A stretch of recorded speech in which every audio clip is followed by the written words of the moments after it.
Well, I had the one, I mean, I just always get that. Oh, well, now I'm talking. Can we wait? I'm just kidding.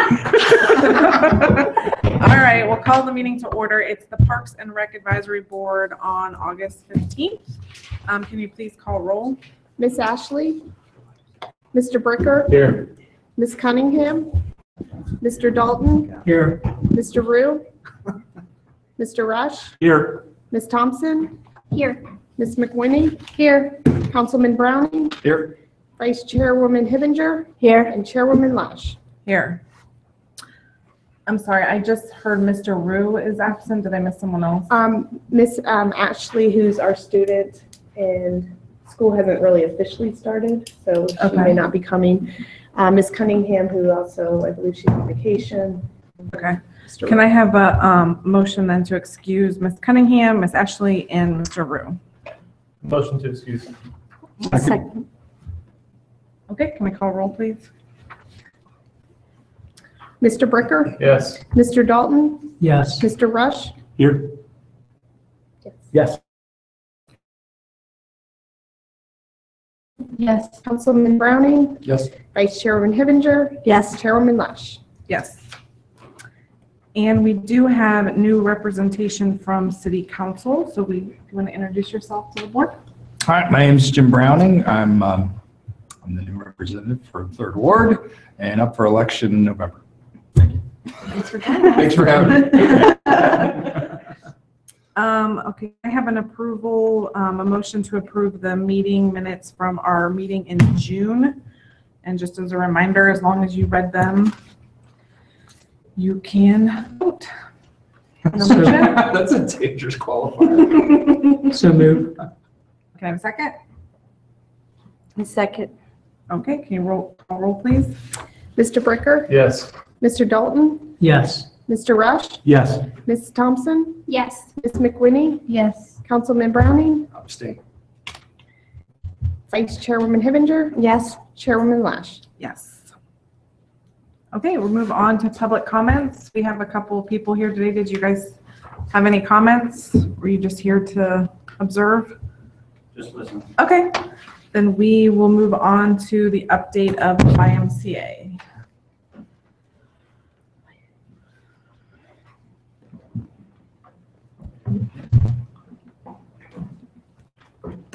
I'm sure each of you have had a chance to go over the report.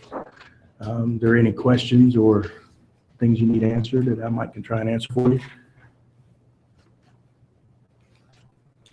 One of the things I will point out to you, if you read about the Little League changing from pony, with our pony as well as our U15, this past year we were the only, our girls play with the county league for U15.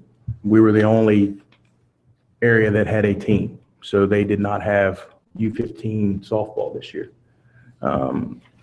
And I think that's going to be the case from now on. There won't have it be any U15. Same thing with pony. We had 2 teams in pony, and they played with a couple of surrounding areas, but didn't really work out. So we're looking at revamping that, maybe extending the age a little bit on the Little League to include the 13-year-olds. The older age groups, most are playing travel. We're doing something else. So we're looking at probably doing away with pony as well as U15 moving forward.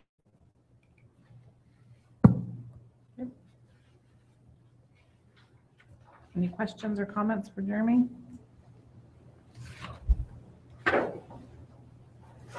Okay, well then we will move on to update of parks activities.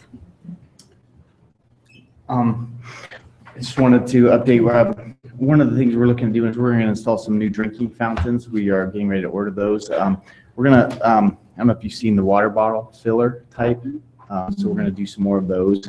I think those are pretty popular. So Mingo's going to see those. We're going to see 2 of them at Mingo, which we have a lot of athletic sports down there, so that'll be handy down there. We're going to put some in the building itself too. And then Smith has new ones right now, along with veterans, so we don't have any plan for there. We have a couple planned for Blue Limestone right now, and then we have 2 others that will go to some of the other parks out there right now, some of the neighborhood parks.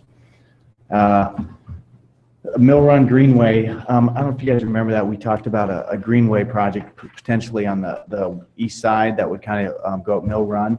The project's still out there. We just are looking at making the connections, and we're meeting with a land developer this week to kind of pitch that idea of the Mill Run Greenway and seeing how we can get across a landowner out there right now and stay along that ravine. And I don't know if you're familiar with we're working with Main Street Delaware to try to introduce ice skating this winter for December. I don't know, I kind of want to get your reaction to that, see how it was. And when I say ice skating, it's called glice.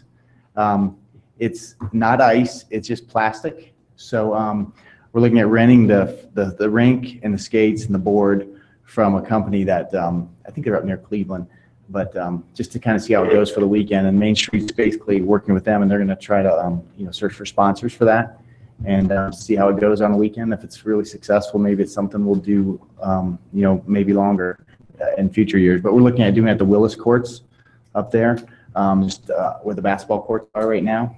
It'll fit in that area, and specifically for First Friday in December that weekend.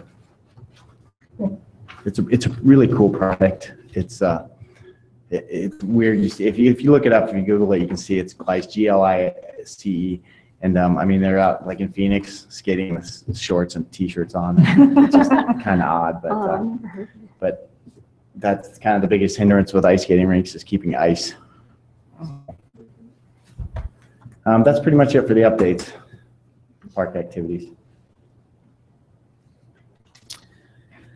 Any questions, comments? Okay, then we'll move on to Glen Ross Park. So Glen Ross Park, we put the project out to bid, and we have Amy and Tom Bonacuse here today, and they were very instrumental in helping out and getting public input from the community out there.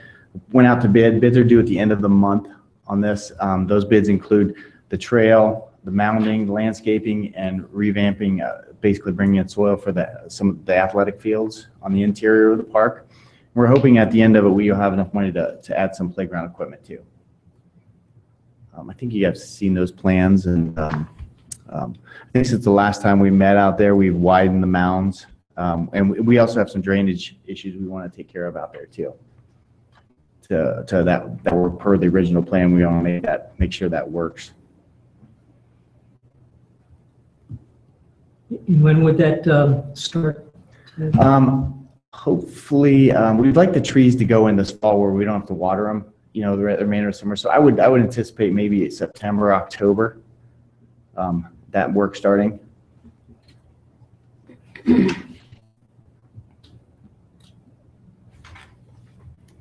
Any questions, comments? Okay, then we'll move on to the discussion of facility rules and regulations policy. Okay, we've talked about this. I think last year we just updated our fee schedule. So I put an example out in front of you. What we looked at doing is taking a look at the facility rules and regulations, because when looking at that, I found some things that we may want to update on there. As you can see, I put it on one sheet too. We have 2 sheets right now that kind of float around. They don't go together. So I think we're looking at maybe putting it on one sheet where they actually go together. But specifically on the facility rules and regulations, we have some updates in there, and I've tried to put those in red and the omissions and crossed out. And basically, we tried to point out, under the general rules, we tried to point out some of the topics that come up a lot when renting shelters, so that they're clear and everybody can see those and try to avoid some of the phone calls later on. But then also, we wanted to reference the code of ordinances also, so that those rules continue to apply out there too, but just make sure it was referenced in this. And then we kind of wanted to give some more information on nonprofit groups to make sure that we get the proper information from them, so that someone can't just call up and say, I'm a nonprofit and we want to rent this. We want to make sure that we're renting it to nonprofits. And I think that last time we talked about also, which I'll get to, is the nonprofits. We don't have a lot of nonprofit rentals during the weekends. And most of them are during the week, and a lot of it's to schools and organizations that do stuff during the weekdays. So what we'd like to propose is, charging the nonprofits a discounted rate during weekend rentals, and remaining the weekdays would be free still to those groups. The reduced fees would be 25% of the weekend rates if they did want to reserve it on the weekend. And so that would update our fee schedule. And we also have the weekend rates for the Veterans Park Spray and Play and the Mingo Park 3 Seasons shelter. We have just some slight increases there, because as we went through this year, we noticed we're renting the facilities more, but our income is slightly down. So we wanted to kind of make up that income loss so that we at least stayed what we had before. I think, and it was a pretty minimal amount, and then the other addition, these rates are consistent with other rates in the county with other facilities too. So I think that would make up for that difference. And then, but the block system seems to be working effectively. We are, like I said, we are getting a lot more rentals, and people are getting more access to the shelters, especially on the weekends. That's our busy time.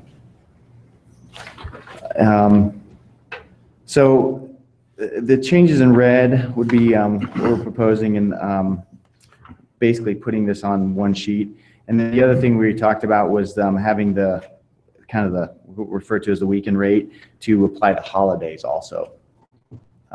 That's another busy time. And this is something we proposed for beginning of 2018. I have a quick question, Ted. Yes. I'm guessing there's a reason you put in number 13, but as somebody that would be filling this out, I have no idea what Chapter 933 of the Parks outline of the Delaware Code of Ordinances is. Yes. What was the reason for adding that?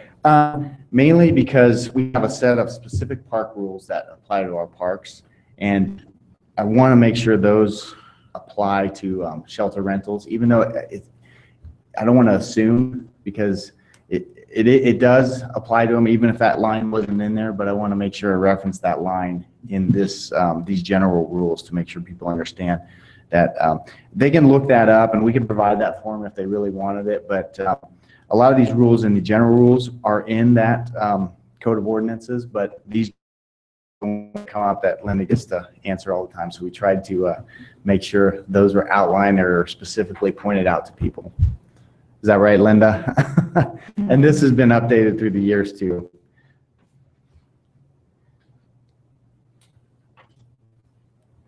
Yeah, it's basically just a cover, just to make sure that those rules are apply for shelter rentals. I figured there was a reason they were in there. Right, yeah, I guess you're not gonna be able to put all the rules on No. one sheet of paper, so that's kind of your. No, and like the no flying of drones, it doesn't usually happen for a shelter rental, so that's just something we didn't think was necessary in this facility and rules. And you can access the whole codified ordinance book through the website, so if they wanted to see specifically what that was, they could look it up. I'd be interested in how many people actually do. I know. Probably no one. I would probably skip right over and be like, yeah, okay. Well, unless you're running it to do something that you know isn't, and you probably. Right, can't. right. And I do a monthly recap, and then we compare years. We can always provide that at the next meeting too, if you're interested. Is there any action you need from us on this? No, just if you have any comments or anything on that, and if not, we'll kind of revise this, update it, and make it a nice new form to adopt or recommend at that point. Any questions or comments about this? Okay. It's exciting we'll- stuff, I know. Huh? Exciting stuff. And then we'll move on to prairie planting exhibit. Okay, I don't have a picture on the screen, but I think you got it in your packets. So we're looking at specifically putting some prairie areas around the city.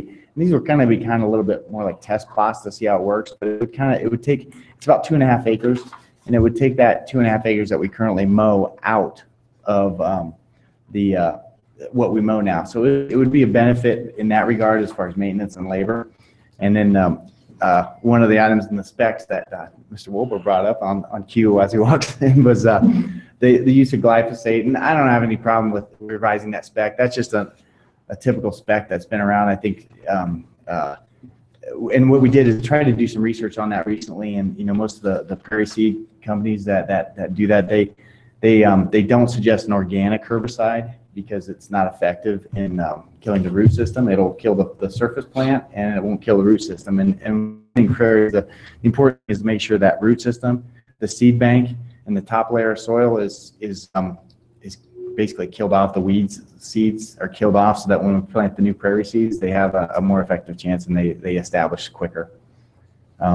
So yeah, and when I say prairie plants, we are going to kind of lean towards more of the pollinator garden where we have more flowers in the mixes.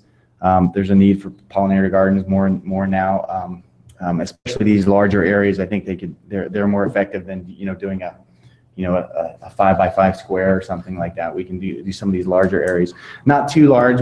Some of these are next to highways, so we don't really want to foster growth, havens for animals to be running out on the roads or anything like that cause a safety concern, but just kind of small areas that reduce some of our mowing.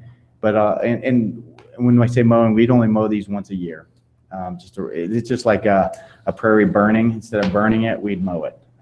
Accomplish the same thing. I mean, the burning is more effective, but it would accomplish the same thing, and that would allow us to, hopefully, keep the prairies healthy and make sure that the plants that we want to survive outpace the weeds that we don't want to survive.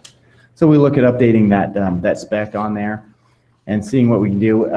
One of the alternatives to glyphosate is disking. I think that's probably the alternative, but we have to look at that also because that may, I don't know how cost effective that will be, so we'll have to take a look at that and see if that's something that we can do and replace that.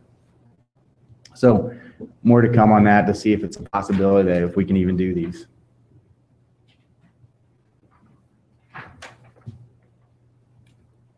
Any questions or comments? Like a broken record. Okay, then we'll review of the quarterly report. So something new also, just wanted to see if, assuming y'all got it, if you had any questions on the format, anything else you'd want to see in it, anything you don't need to see in it, any updates, or is it helpful?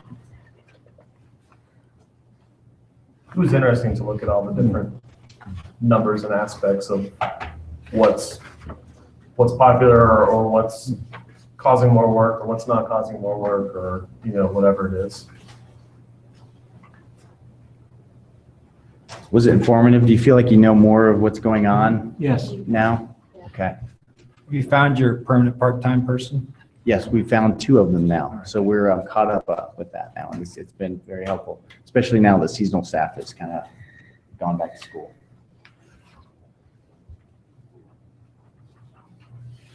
So this was the first time we did this, so if you do take a look at it and see something that you want to change, please let me know. I'd like to make this, obviously it's a quarterly report, so once we got the initial format down, we'll just start plugging in the stuff as we move forward. But I definitely can add stuff or take stuff out of there if you see something. I just have a question on the whole Hidden Valley thing. Mm-hmm. Any news or word of any of the suggestions that were implemented this year of how effective they are? I mean, I see memberships are way up, but obviously play is down a little bit. And I know that you had mentioned in here that we're currently still at a negative, Yes. or less than we were last year. Mm-hmm. Any update on? The one thing we have noticed, and we just started tracking it this year, is the students. Right. We've had more students out there. We lowered those rates for students last year, and that has definitely picked up the student play out there, which was something we really wanted that we're not really going to affect the bottom line with, but hopefully in the future that will play out a little bit more. But we have noticed more student play out there, and that's really good, especially in the afternoons when we're kind of in a lull period, to fill in that with the students out there. And I don't know if you also noticed, Jeremy's gone now, but the golf classes have picked up also. So hopefully that trend will continue. And the other thing, we did have the Little Brown Jug tournament. That was really successful. I think we probably went over that by last quarter. That was, I think that's kind of back now. It's almost official now. It's back a little bit more. So hopefully that will continue to grow. And the weather probably wasn't the best this year so far. We've had a lot of, especially on weekends. When it rains on weekends, that really affects us. And we've had quite a few rainy weekends. Linda keeps great records of everything out there, so we track specific, temperatures and rain and all that, everything. So that has affected us. I'm not going to say that's the overall reason, but play has been up, and I think we've gotten more comments on Google this year. I think more people are getting out and seeing the course and knowing it's there, so that's effective. And I would think with all that information we've been receiving, I thought our bottom line would be better than that, but we're still hopeful. Well, this month is tracking very well. Is it? Okay, We're good. within $7,000 of last year, the same month Okay. already. Oh, wow. Good. The jug was great. My daughter competed in it. Did she? So, they had 2 flights. They had a morning flight and an afternoon flight. So, they She had a good definitely time. had a lot of kids. Yeah. So that was good. Last I heard it was stalled. Any update on the whole alcohol thing out there? Obviously, it's too late for this season. Yeah, it's I think that's still something that we're still looking at some point, maybe presenting to council, but right now it's just not on the top of the list right now.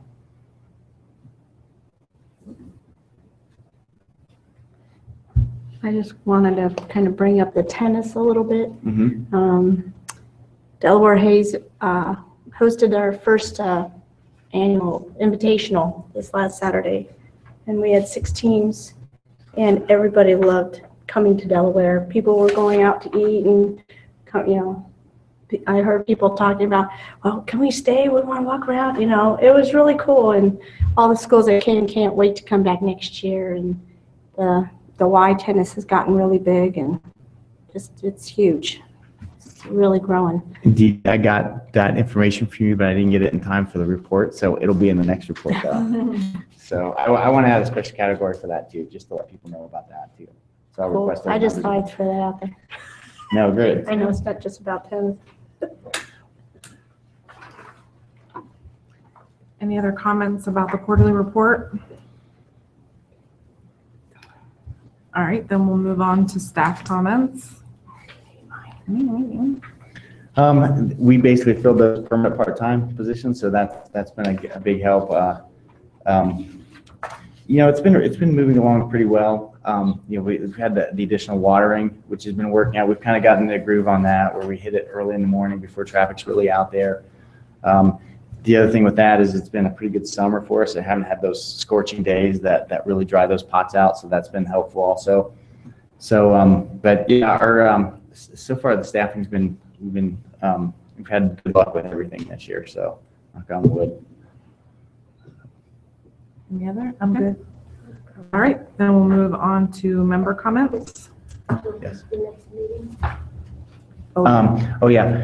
We are next month, September, on a Tuesday. Our typical board meeting is on Jug Week, and we typically cancel that for Jug Week because it's a very busy week, and not a lot of people usually make it anyway. So we just wanted to kind of let you know right now that next month's meeting will be canceled and meet in October next.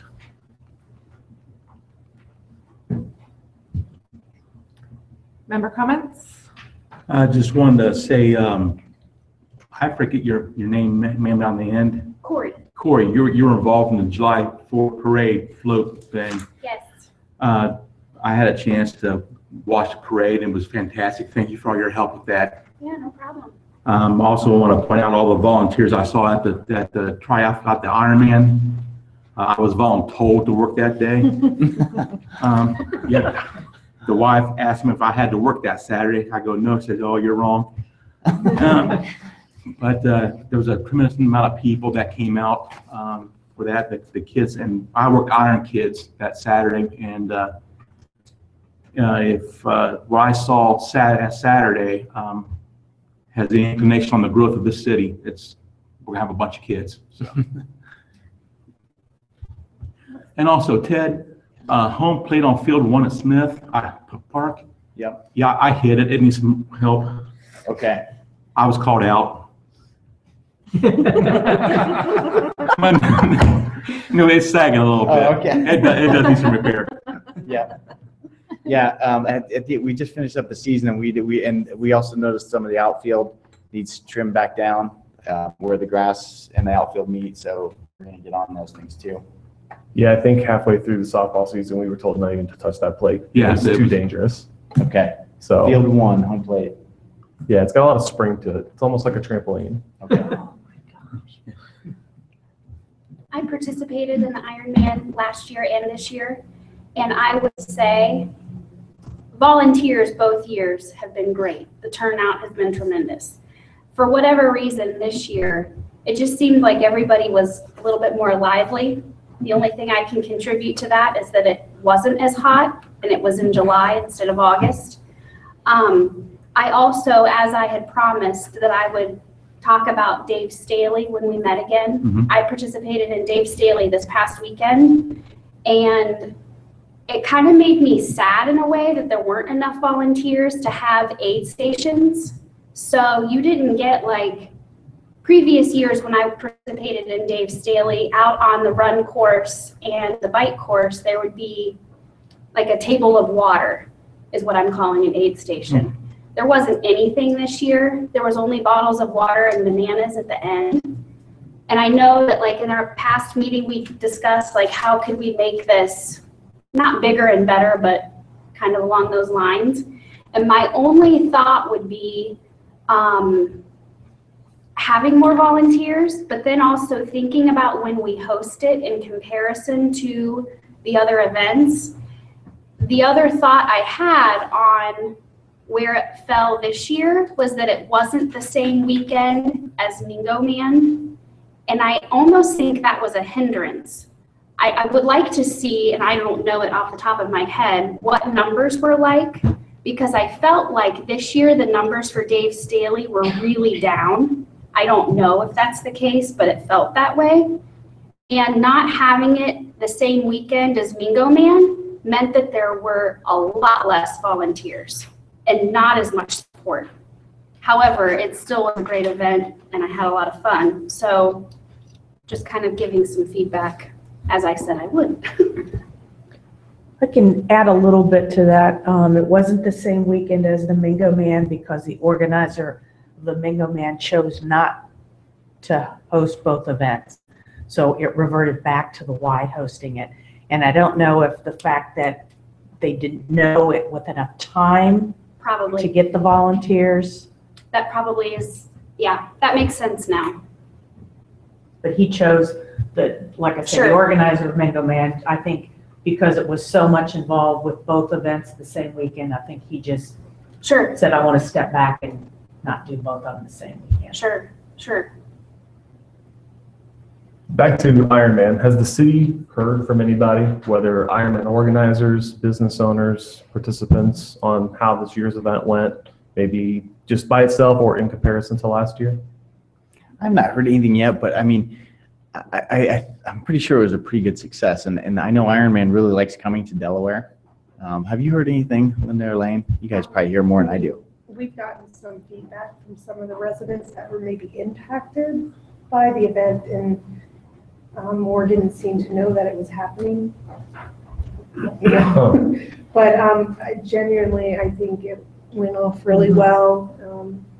I know that the Ironman director was very pleased, and obviously the weather helped. It's great Yeah. weather. Yeah, it was. I can tell you that, like, I'm part of a relay team, and relay teams sold out just as quickly this year as they did last year. Participant-wise, I believe there were 2,500 participants last year. And the only reason why I know a near number this year is because I and my kids were the ones that put the GPS bands together. And I believe we put together like 1,900. So it's still a pretty high number, and you average that like maybe between 15 to 20% of that don't show up because of injury or travel or whatever the case may be. So the numbers were still really, in Ironman world, pretty high. Actually, we exceeded really well compared to other Ironmans on a second year on the enrollment for it. Volunteer-wise, I believe we exceeded how many volunteers were there this year compared to last. And that's probably also related to people are aware of it and, oh, I did it, and so now Mike and I had to volunteer together in a way, so we were forced. And this Ironman was also a first year that they did a different check-in altogether. It was all done through an iPad system, so check-in was a lot quicker, except for the relays, you guys had to do it the old-fashioned way. But it was still much quicker. But the lines were moving a lot quicker. We didn't have a tornado. We didn't have any flooding. So that is always a bonus. But Just a race route change yes. at the last minute. But it's a great event, and each event that we've had, this is the second year, obviously, we have it next year. We kind of, as volunteers and the city staff, look and say, okay, what can we do different? Because it's just such an enormous event. There's no way there's always room for improvement. Right. We're So- getting ready, I heard them talking today about setting up a recap meeting or wrap-up meeting, post-meeting. So that'll be coming, so once we have that, we'll be able to give you a little more feedback. Yeah, and I was just curious. I think it's a fantastic event for the city. Just the fact the city hosted. Regarding signage and residents that didn't know it was happening, if you didn't leave your house, that would be the only way you didn't know, because you had signs up on 36 and 3 weeks ahead of time telling us it was coming. So I don't know how they couldn't know that it wasn't coming. The only reason I asked about the recap, and I was just curious, after last year's event, talking to business owners, and I put part of the blame on the business owners. They were disappointed in the event. And I think the main reason they were disappointed is that they didn't realize who their audience was. A lot of the restaurant owners were disappointed in sales, either the fact that they camped out at the restaurant for hours on end, but didn't keep buying stuff, or they didn't like their menus. When you're dealing with elite athletes, they don't eat everything that your store normally serves. And I think a lot of them were prepared for that. So I was curious if they prepared differently this Some year. of the restaurant owners that I talked to said they were extremely busy. Good. So, again, I think partially we had such great weather. It was fantastic. So I hope that had something to do with it. But I haven't heard specifically of any menu changes, but that's an idea to maybe bring up at the next. Well, and there's a good chance that they made those changes this year. Like I said, I talked to him after year one, just happened to be going out to eat one night, said, hey, how's Iron Man? And they're like, oh, let me tell you about Iron Man. So. Yeah, and they did have Last year. food trucks last year, which they didn't have this year. Right. So that may have forced more people downtown. When I was doing some of the check-in on Friday and Saturday, a lot of people were talking about how nice it was to be able to walk downtown and get something to eat. So I think they definitely frequented the downtown and, went into the businesses. It's a very awe-inspiring event. I feel like I should be training, but I'm not going to. I hear you. Never say never. No, I don't think so. But it was like, I can still do this. But yeah. The only other thing I had was just want to make sure everybody knew August 26th is the Delaware Car Show. It got moved. I sit on that steering committee with Sean from Economic Development. It's a great thing for the community. Half of all proceeds go to the Arthritis Foundation. And then this year, I actually got the Dempsey Girls Golf Team involved. They're going to be doing a raffle as well. So they're going to get half of all the 50-50 raffle as they go up and down the streets. So they're really about giving back to the community and giving back in a charitable way. So they expect over 700 cars. I think that's the minimum that they think they're going to get. It's a cruise-in, which I'm not in the world of cars, but I guess car folks like that because they get to drive their car as well as show their car. But it's a great thing. I think it's a good thing for the community. It's a little bit later this year. It's normally a little bit earlier. But if you have time, come check it out. Again, it helps a lot of the girls golf team or arthritis or whatever it might be cause-wise. So. What's the time of it? August 26th, I believe it starts. Cars will, well, from what I understand, cars will actually come in on the 25th. They close the streets down overnight, and cars will sneak in and park ahead of time. But What roads? What's that? What roads? It's Sandusky, up and down Sandusky. It'll, Starts at Central, goes to Harrison. yeah, as I say, I know that they're putting restrooms at, Pat Catan's all the way down. So you'll walk from Pat Catan's all the way And they are downtown. there early. Yeah, I they think do. They sit out early. I think we close the streets at 5 o'clock. Yeah, that's, I 5:30. have to be there at 6 to set up, so. But yeah, I believe that the show really starts kind of around 8. And it will last, I believe that they're collecting registration money until noon. And then after noon, that's, the judging will start, so the cars will still come in, but they're not gonna take their money because the registration's over. So, but it'll be done, early evening. Any other member comments? Okay, can I have a motion to adjourn? A motion. Second. All right, we are adjourned at 7:36. I can't see from here. That's fun. Oh, look at that.